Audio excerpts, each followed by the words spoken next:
po sa atin, mahalaga ang pamilya. Kahit nga ang Diyos, noong pinili niyang magkatawang tao, pinili niyang maging bahagi ng isang pamilya. Pinili niyang manahan sa sinapupunan ng ina sa siyam na buwan upang maging bahagi ng isang pamilya.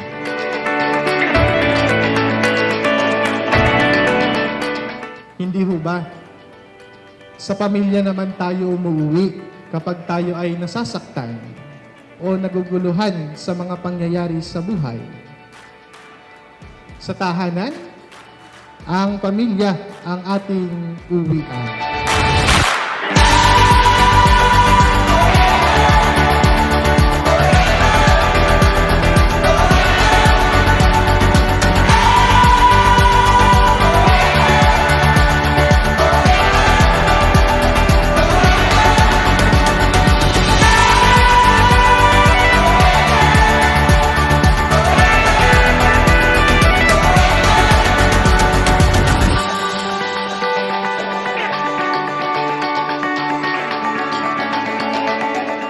Ang pamilya dating Ginoo bilang isang napakagandang pamana ng inyong angkan, hindi lamang sa inyong pamilya, kundi sa ating lipunan. Your family is the best legacy your forefather left behind. Sana ho, pangatawanan ninyo ito. Wala man siguro tayong maipamanang ginto o pera o anuman, ang kauyusan, kagandahan at kabanalan ng inyong pamilya ang inyong ipapamana sa mga susunod na henerasyon.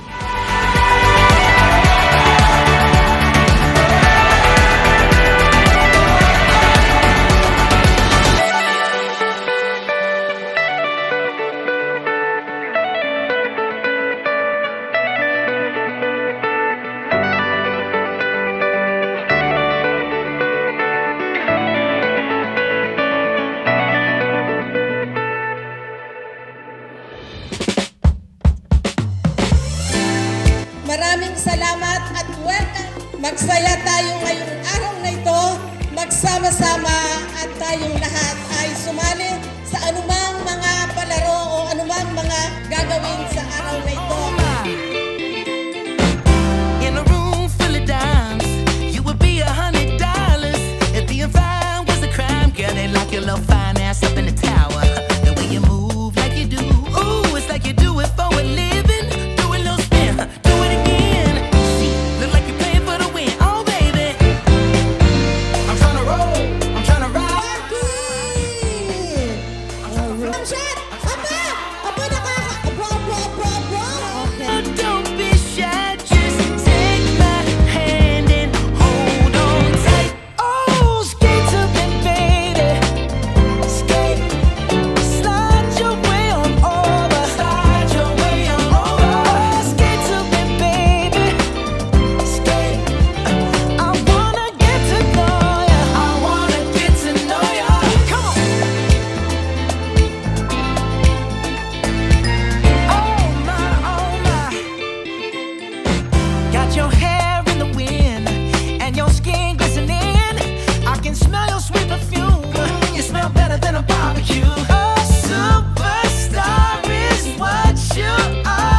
Back to your hometown. Bumalik kayo sa bahay. Bumalik tayo sa pamilya. And I'm sure, hindi kayo magkakamali. Pamilya palagi ang ating unang-unahin. Napakaganda na nakikita kong future ng 4th and 5th generation. Huwag nating kalimutan ang ating pamilya. Huwag nating kalimutan yan. Wherever you go, pumunta man kayo sa ibang bansa, please come back to Puerto Galera.